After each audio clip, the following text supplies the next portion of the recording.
व्याल धराल काल यकला छिटकाई। वर वैराग्य विभूति भूति भूषण सुखदाई। जो सदघन सुख घन शांति घन बोध व्योम अविकार है, उन शंकर मौलि मणीन्द्र पर्यपत्र पुष्प निसार। नंदितानि दिगंतानि यस्यानंदामबिंदुना पूर्णानंदं प्रभुं वन्दे स्वानंदैक स्वरूपिणं। सर्ववेदांत सिद्धांत गोचरं तम गोचरं गोविंदं परमानंदं सद्गुरुं प्रणतोऽस्म्यहम्। अकारण करुणावरणालय भक्तवांछा कल्पतरु तड़ित निंदित पीताम्बर धारी बाल कृष्ण लाल की वांग्मयी प्रतिमूर्ति श्रीमद् भागवत महापुराण को अपनी बुद्धि अपनी क्षमता अनुसार में वर्णन करने का आपके समक्ष प्रयास करता हूँ। महाराज जी की देवी भागवत का आप लोग से श्रवण करेंगे। मैं भी अपनी बुद्धि अनुसार श्रीमद् भागवत जितनी मेरी क्षमता है व्याख्या करूँगा। अभी हम वृंदावन में थे और वृंदावन में महात्म को कंप्लीट करने के बाद अब यहाँ मंगलाचरण की व्याख्या। तो निगम कल्पतरोर्गलितं फलं शुकमुखादमृतद्रव संयुतं पिबत भागवतं रसमालयं मुहुरं रसिका भुवि भावुकः। निद्रां गमयति बोधयति स निगमो वेदः। वेदों का नाम है निगम। वेद रूप इस विशाल कल्पतरु का परिपक्व फल श्रीमद् भागवत है। किसी ने पूछा, यदि भागवत रूपी फल बहुत परिपक्व है और वेदों की उच्च शाखा से टपककर नीचे गिरा है तब तो फूट गया होगा। तो श्रीधर स्वामी पाद कहते हैं कि यह फूटा नहीं, यह फूटा हुआ फल नहीं है, क्योंकि शिष्य प्रशिष्य आदि रूप पल्लव परंपराया शनै अखंड मेवाकीर्णम न तुच्छ निपातेन स्फुटतम। यदि नीचे गिरा होता तो शायद फूट जाता, पर यह तो शाखा प्रति शाखा के द्वारा शनैः शनैः धरातल पर आया। सबसे पहले भगवान श्रीमन नारायण की दिव्य शाखा से यह भागवत रूपी फल टपका। भगवता प्रोक्तम भागवतम, इसीलिए इसका नाम है भागवत। क्योंकि चतुश्लोकी भागवत के रूप में यह बीज भगवान ने ब्रह्मा जी को प्रदान किया, तो नारायण की शाखा से यह टपका तो ब्रह्मा की शाखा पर आकर अटका। फिर ब्रह्मा की शाखा से टपका तो नारद की शाखा पर लटका। फिर नारद की शाखा से टपककर व्यास की शाखा पर अटका। फिर व्यास की शाखा से टपका तो शुक शाखा पर अटका। फिर शुक शाखा से टपका तब परीक्षित के माध्यम से सूत जी आदि अनेक ऋषियों को प्राप्त हुआ। तो यह धीरे धीरे डालियों के सहयोग से धरातल पर आया है, इसलिए टूटा फूटा नहीं है। यथावत ज्यों का त्यों यह फल धरातल पर उपलब्ध हुआ। किसी ने पूछा, वेदव्यास जी आपका फल तो बड़ा सुंदर है और पका हुआ भी है, परंतु खट्टा निकल पड़ा तब? खट्टा फल खाने में अच्छा नहीं लगता। अरे फल तो मीठा होना चाहिए। तो व्यास जी कहते हैं फल एकदम मीठा है। जिज्ञासु ने पुनः पूछा, आपके कहने से थोड़े ही मानेंगे, कोई प्रमाण दीजिए। व्यास जी बोले, तो यह प्रमाण यह है कि फल का उत्तम पारखी तोता माना जाता है। तोता जिस फल में चोंच मार दे, आंख मूंदकर समझ लो मीठा है। तो मेरे भागवत रूपी फल में भी सुखदेव रूपी तोते ने चोंच मार दी है और आंख मूंदकर समझ लो यह मीठा निकलेगा। शुक मुखाद अमृत द्रव संयुतम, यह श्रीमद् भागवत शुक मुख विगलित फल है। इस फल में सुखदेव जैसे परमहंस का मुख लगा हुआ है, ऐसे वैसे महात्मा नहीं, ये सुखदेव जी हैं जो जन्म लेते ही परिव्राजक होकर चले गए। तो इस भागवत रूपी फल को मुंह लगाने वाला तोता सुखदेव भी एकदम पारखी, परम बुद्धिमान, परम रसिक है। और इस फल में ऐसे विशेषज्ञ तोता की चोंच लगी है तो खट्टा होने का प्रश्न ही नहीं उठता। पुनः जिज्ञासु ने व्यास जी से पूछा, बाबा फल तो बहुत मीठा है, अच्छी बात है, पर इस फल में रस कौन सा है? आम है तो आम रस उससे बनाया जाता है। भागवत यदि फल है तो उसका रस क्या है? तो अमृतम परमानंदम स एव द्रवो रसः, परमात्मा को श्रुतियों ने रस रूप में ही प्रतिपादन किया है। रसो वैसा, वह परमात्मा रस स्वरूप है। वही परमात्मा रूपी रस इस भागवत रूपी फल में भरा हुआ है। कृष्ण रस से परिपूर्ण ये फल है। भगवान श्री कृष्ण चंद्र के मधुर चरित्र ही इसमें रस स्वरूप में विद्यमान है। स्वयं परमात्मा की ही तो यह वांगमयी मूर्ति है, श्रीमद् भागवत। रसराज श्री कृष्ण ही इसमें रस रूप से विद्यमान है। अतः व्यास जी कहते हैं इस भागवत रूपी फल को पियो। पुनः एक जिज्ञासु ने कहा, जय हो वेदव्यास जी महाराज, फल भी कहीं पिया जाता है? अरे फल तो खाया जाता है, फल चूसा जाता है, पीने वाला फल तो कोई नहीं होता। तो व्यास जी कहते हैं, भैया चूसने की बात तब करता जब इस फल में छिलका गुठली होते, पर संपूर्ण भागवत साक्षात श्री कृष्ण का शब्द विग्रह है। अतः इसमें फेंकने वाले छिलका गुठली आदि कोई चीज ही नहीं है। इसलिए कृष्ण रूप के इस रसमय फल का पान करो। यह फल रसमय माधुर्य से पूर्ण है, इसलिए पियो। व्यास जी बोले, बारंबार पियो, जितनी बार पी सकते हो उतनी बार पियो। पीते पीते जब तक उस रस में तुम स्वयं ही रसमग्न न हो जाओ तब तक पीते ही जाओ। अरे जिज्ञासु ने प्रश्न किया, महाराज तो किसे किसे पिला रहे हैं आप? व्यास जी ने दो नामों को पुकारा, रसिका भुवि भावुकाः। रसिकों और भावुकों, आओ आओ तुम्हारे लिए यह अमृत तैयार है, इसे पियो। जिज्ञासु ने पूछा, महाराज और कोई नहीं पी सकता क्या? इन दो लोगों को ही क्यों पुकारा? व्यास जी कहते हैं, नहीं नहीं, प्याऊ तो सार्वजनिक है, जो आवे उसे पानी पिलाया जाता है। लेकिन दो नाम तो मैंने उनके लिए हैं जिनको प्यास ज्यादा लगी है, और पानी का महत्व तो प्यासा ही समझ सकता है। जिसे प्यास ना हो उसे हठात बुलाया जाए, आओ आओ बाबूजी मीठा मीठा पानी पीकर जाओ, तो बाबूजी पानी नहीं पिएंगे क्योंकि उन्हें प्यास नहीं है। फिर भी दुराग्रह पूर्वक उसने बाबूजी को बुला ही लिया तो बाबूजी आएंगे, पानी बाद में पिएंगे, पहले कुआं बावड़ी कैसी है, नल तालाब से भरते हो, कहाँ का पानी है, इस प्रकार से प्रश्न कर डालेंगे। इसीलिए रसिका भुवि भावुका, जो भागवत के रसिक हैं वे इसका पान करें। यह सुखदेव जी के मुख से मिश्रित है। इस श्रीमद् भागवत का जो पान करेगा उसे मुक्ति कब मिलेगी? बोले तत्क्षणात्, उसी क्षण मुक्ति मिल जाएगी। इसलिए भागवत का पान करना चाहिए। दीदी एक भजन गाएंगी, उसके बाद महाराज जी आ जाएंगे।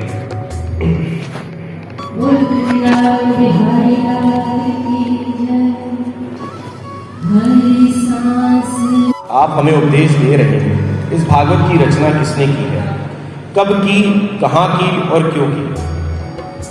तो यहाँ सूत जी कहते हैं, ये द्वापरे समनुप्राप्ते तृतीये युगपर्ये जातः पाराशरात् योगी वासव्याम कलया हरे। सूत जी कहते हैं, हे शौनकादि ऋषियों, जिस समय द्वापर के अंत में भगवान के कला अवतार श्री कृष्ण द्वैपायन वेदव्यास जी का प्राकट्य हुआ, तब अपनी दिव्य दृष्टि से त्रिकाल दृष्टा व्यास जी महाराज ने भविष्य पर दृष्टिपात करते देखा तो घोर कलिकाल की कलुषित प्राणियों को देखकर चित्त अशांत हो गया। भागवत कहती है, व्यास जी ने क्या देखा कि मंदास मंदमतयो मंदभाग्या हि मत्कृतः, जीव का कैसे कल्याण होगा, व्यास जी सोच में पड़ गए। कलिकाल में लोगों की बुद्धि भी मंद, भाग्य भी अति मंद। कोई बुद्धिहीन व्यक्ति हो पर भाग्य के साथ है तो काम चल जाएगा, भाग्यहीन व्यक्ति हो यदि बुद्धिमान हो तो बुद्धि के बल पर अपना निर्वाह कर लेगा। पर बुद्धि और भाग्य दोनों ही मंद पड़ गए हो तो ऐसे जीवों का कैसे कल्याण होगा?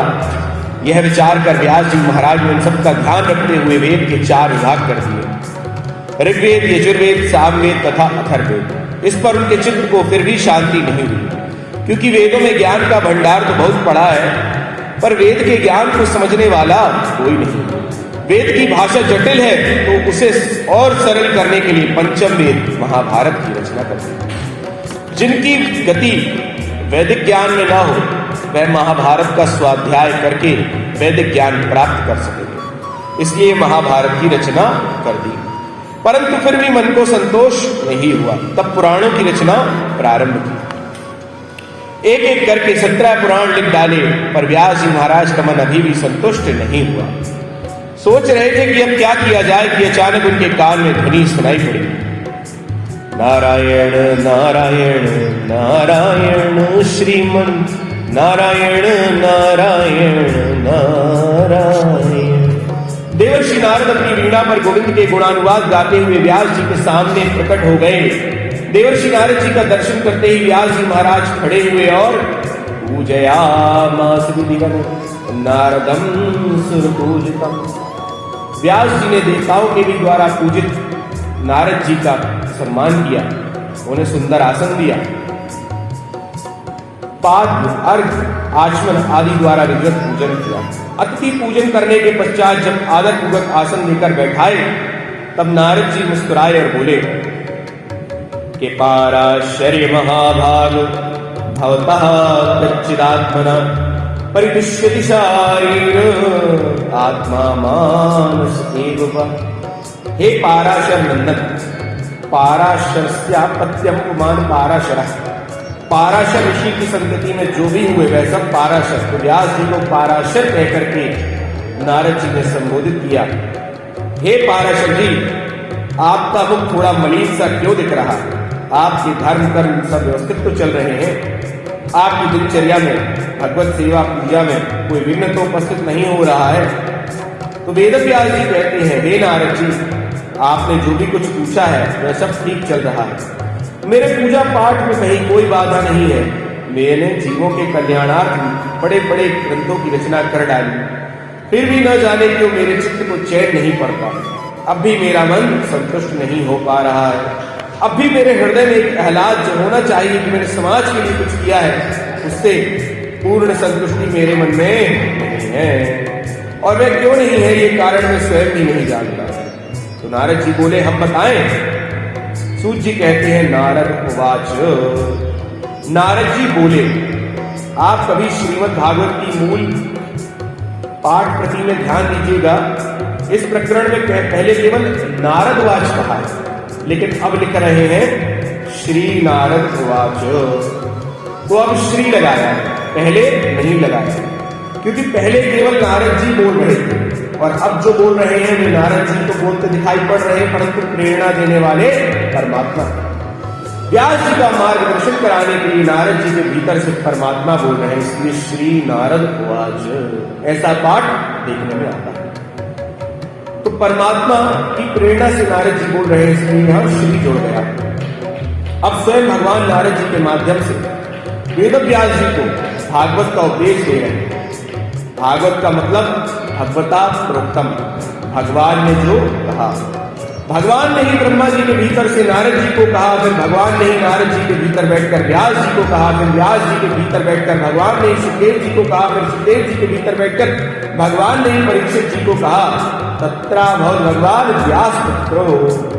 इसलिए बोलता हुआ कोई भी दिखाई पड़े पर वक्ता के भीतर से बुलाने वाले, प्रेरणा देने वाले परमात्मा ही होते हैं।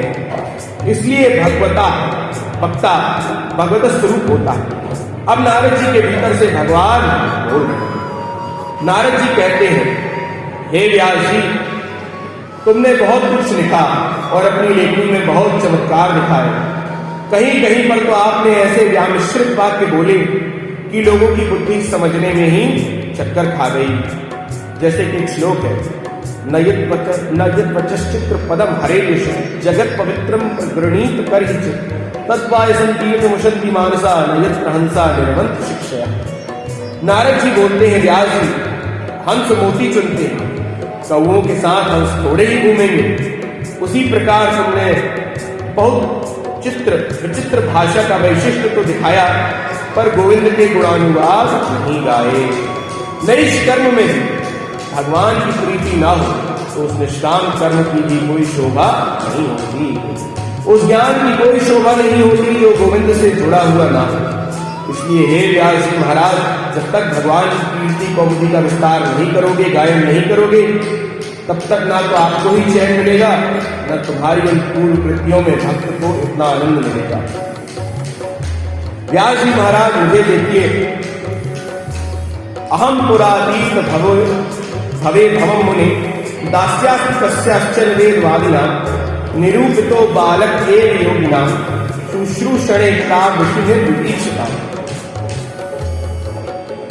नारद जी, व्यास जी को प्रेरित करने के लिए अपने पूर्व जन्म की कथा सुनाते हैं। नारद जी का हौसला बढ़ाने, वेद व्यास जी का हौसला बढ़ाने के लिए नारद जी अपने पूर्व जन्म का व्याख्यान करते हैं। नारद जी कहते हैं, मैं पूर्व जन्म में दासी पुत्र था, पर मेरी माँ संतों से बड़ी श्रद्धा रखती थी, ब्राह्मणों की भक्त थी। जब से मैंने होश संभाला, माँ के साथ ही जाता था। माँ संतों की सेवा में जाती, मैं साथ में जाता। महात्मा लोग स्नान कर लेते तो उनके कपड़े माँ के साथ मैं भी धो देता था। महात्माओं के लिए जंगल में सविधाएं बीन बीन कर लाता था। महात्मा लोग प्रसाद ग्रहण कर लेते तो उनका उच्छिष्ट प्रसाद मैं पाता था। महात्मा लोग कीर्तन करते थे, नाचते थे, तो मैं भी उनके साथ खूब ताली बजाकर नाचता था। महात्मा लोग कथा कहते थे तो मैं भी खूब चित्त लगाकर भगवान की मधुर कथा संतों के बीच बैठकर सुनता था। चातुर्मास में परमात्मा के भजन में उन संतों का संग पाकर मेरा चित्त खूब रस रम गया। संतों की संगति से मेरा मन भी परमात्मा के प्रेम में रम गया। व्यास जी और चातुर्मास पूरा होते ही महात्मा लोग तो चल पड़े, मैं भी उनके संग में चल पड़ा। महात्माओं ने टोका, ए बच्चे, तू कहाँ जा रहा है, हमारे साथ मत जा। नारद जी कहते हैं, मैं छोटा था, मैंने कहा महाराज मैं तो अब आपके साथ ही रहूंगा। तब संतों ने बोला, ना बेटा, तू अपनी माँ का इकलौता बेटा है, तेरी माँ ने कितनी सेवा की, अब तुझे हम अपने साथ ले जाएंगे तो तेरी माँ जीवन भर गाली देगी। इसलिए बेटा, या तो तुम अपनी माँ की आज्ञा लेकर हमारे पास आओ, माँ आज्ञा देती है तो तुम्हें अपने साथ रखने में हमें कोई आपत्ति नहीं है, और माँ की यदि आज्ञा नहीं है तो माता जी जब पधार जाए तब हमारे पास आना। देखिए, पुराने समय में इसलिए 4-4 पुत्र, 5 पुत्र होते थे।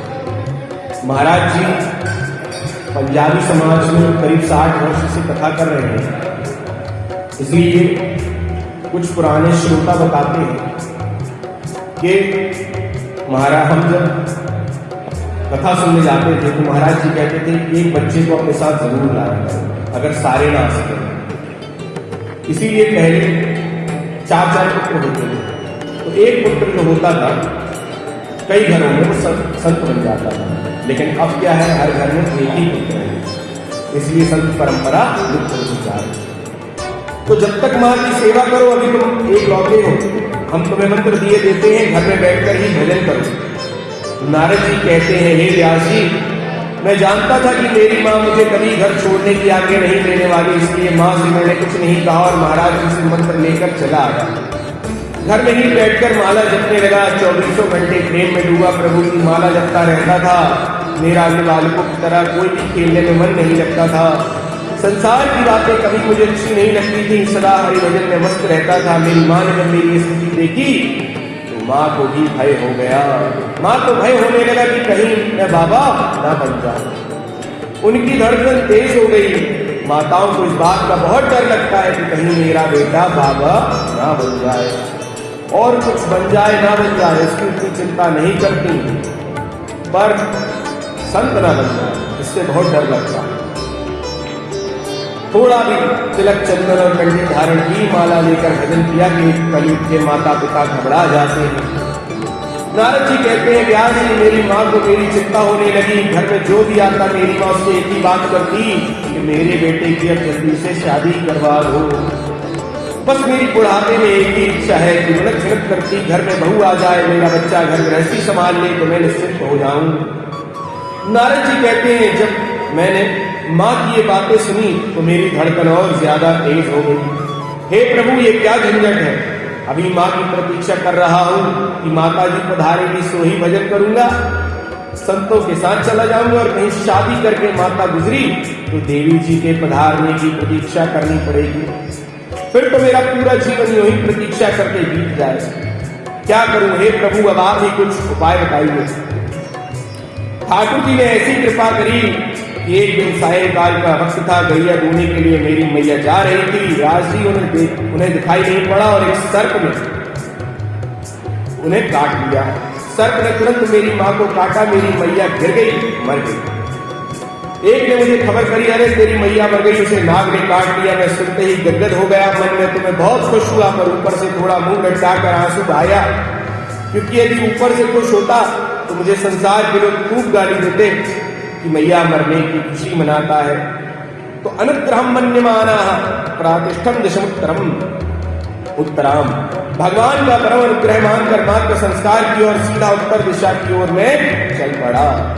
जिस रास्ते महात्मा लोग जाते हैं वहीं उसी मार्ग पे मैं चल पड़ा। अब महात्मा तो बहुत वर्ष पहले उस मार्ग में गए थे, कहां ढूंढता, ढूंढ ढूंढ के परेशान महात्मा मुझे कहीं नहीं मिले।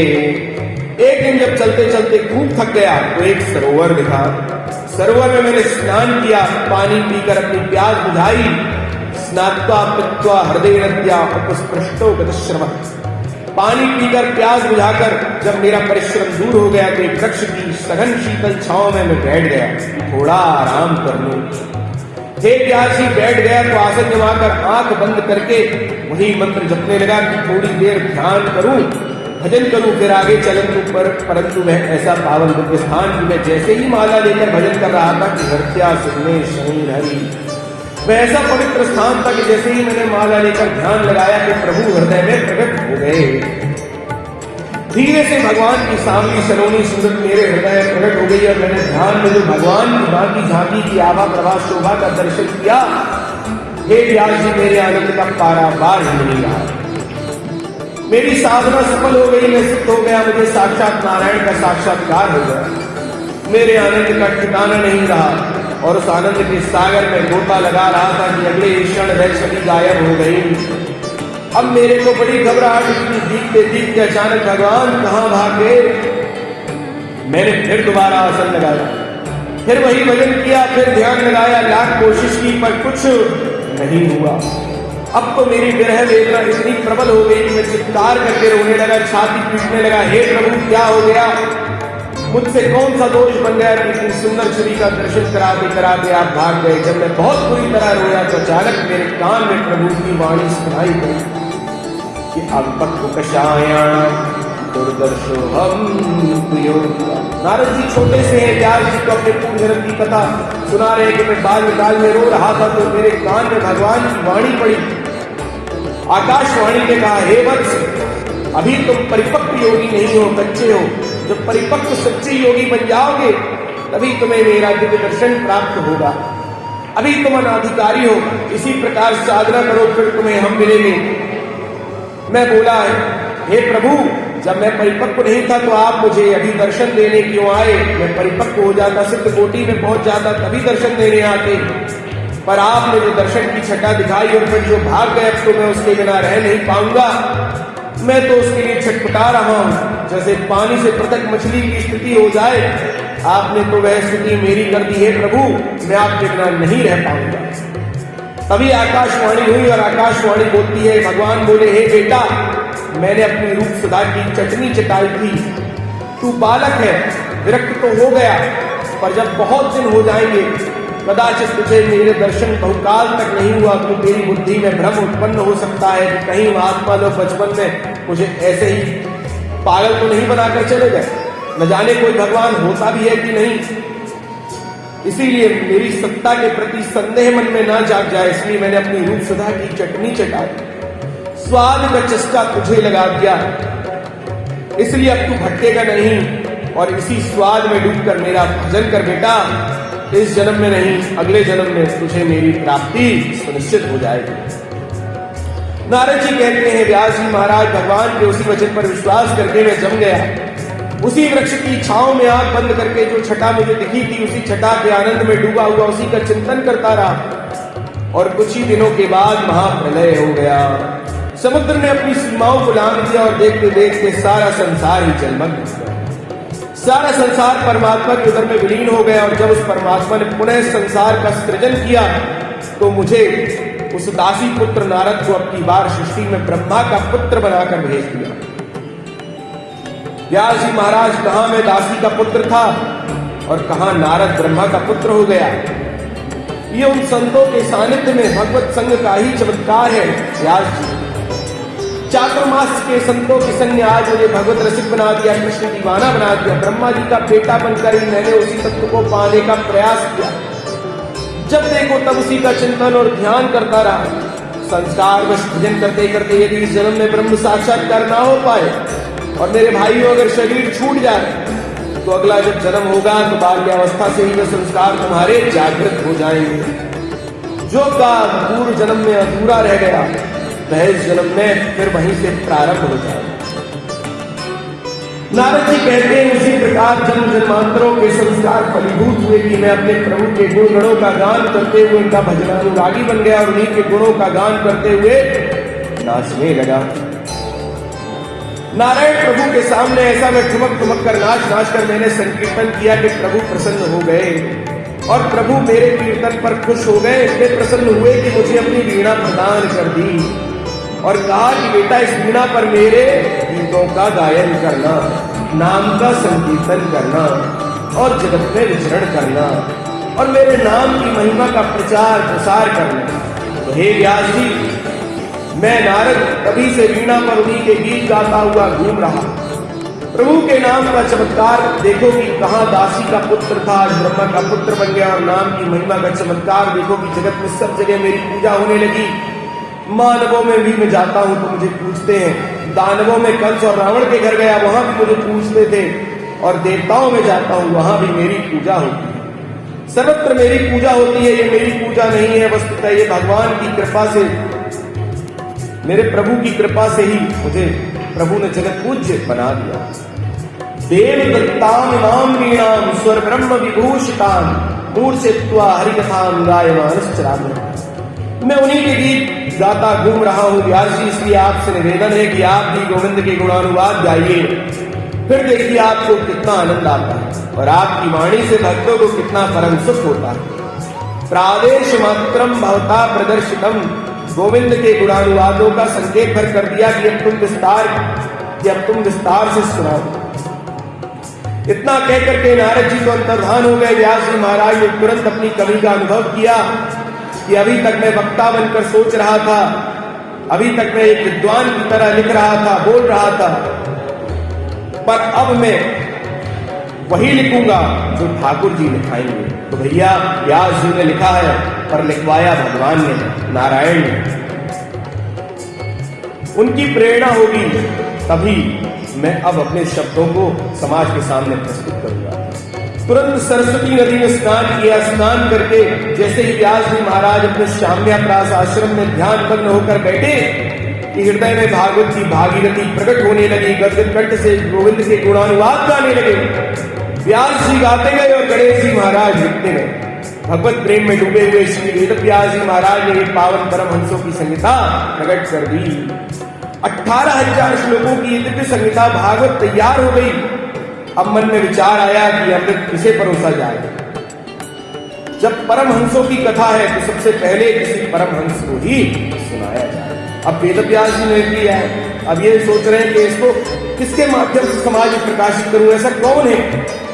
ध्यान करते ही अपना बेटा याद आ गया जो जन्म लेते ही परित्राजक हो गया। उस जैसा परमहंस कहां होगा, ऐसा निश्चय करके व्यास जी ने अपने शिष्यों को कुछ श्लोक रटा दिए और उनसे कहा कि जहां तहां जाओ इन श्लोकों का गान करो। वेदव्यास जी के शिष्य उन रटे हुए श्लोकों को यत्र तत्र सर्वत्र जहां भी जाते उनका गुणानुवाद करते, श्लोकों का गान करते। तैयार है आप? तैयार है। एक भजन हो जाए।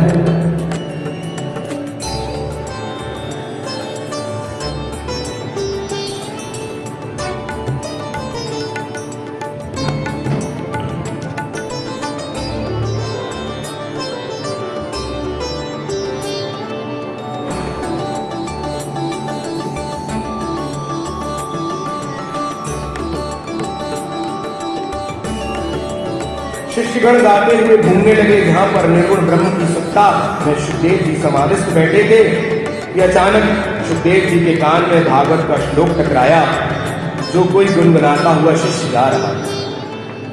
हम उस श्लोक का गान करेंगे। पहले एक भजन हमारे भजन सम्राट शिवम जी के द्वारा।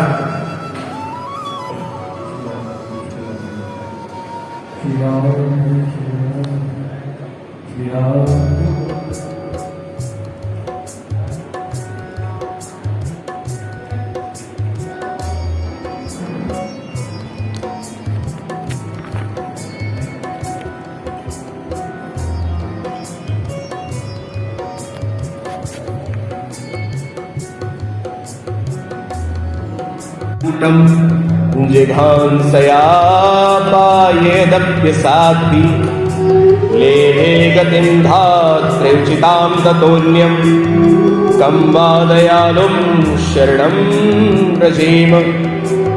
बकी नाम पूतना का है, बकासुर की भगिनी पक्की, जो अपने स्तनों में कालकूट विष लगा करके भगवान को मारने के लिए प्रेरित होकर के आई थी, और वह विषयुक्त स्तन प्रभु के मुख में दे दिया। पर प्रभु की महिमा देखिए, सारे उस पापिनी के उन पापों पर पर्दा डाल दिया और कहते हैं भरी बुरी भली जैसी भी सही, पर काम तो इसने मेरी मैया का किया है। इसलिए लेभे गतिम धात्र्युचिताम ततोऽन्यम, माँ यशोदा के समान उसे मुक्ति दे दी। कम्बा दयालु शरणम व्रजेम, ऐसा दयालु कौन होगा जो एक राक्षस को उन्हें मारने की भावना लेके आए, अपने शत्रु को भी प्रभु शरण लेते हैं, उनसे दयालु कौन होगा।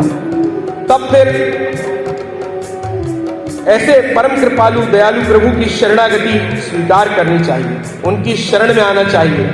सुखदेव जी ने जैसे ही श्लोक सुना, इतने प्यारे उनके सुंदर गुणों को सुना, सरल स्वभाव को सुना, इतनी सहजता से प्रभु प्राप्त हो जाते हैं, इसे सुना तो अपने आप को रोक नहीं पाए। भागवत कहती है हरेर गुणाक्षिप्त मतिर भगवान बादरायणी अध्यगान महदाख्यानम नित्यम विष्णु जनप्रिय। हरि का अर्थ होता है हरण करने वाला। उस हरि ने सुखदेव जी का चित्त भी हर लिया। चुंबक की तरह चित्त चोर माधव के चरणों से चिपक गया, खिंचे चले आए। अरे भैया, बड़े प्यारे प्यारे श्लोक गुनगुनाए। व्यास जी के उस चेले से सुखदेव जी कहते हैं बड़े प्यारे श्लोक सुनाए भैया तुमने, जरा दो चार और सुना दो। शिष्यगण बोले आपके पिताजी हमारे गुरुदेव, उन्होंने हमें ये श्लोक रटाए थे, अब और प्यारे श्लोक सुनने तो चलिए उन्हीं के पास चलिए। दिव्य 18,000 श्लोकों की पावन संहिता उनके पास है, आओ हमारे साथ। तो व्यास जी के शिष्य सुखदेव जी को अपने साथ लेकर के चलते हैं। इसके आगे की कथा कल आपको हम सुनाएंगे अपनी बुद्धि अनुसार। जय श्री कृष्णा, जय श्री राम।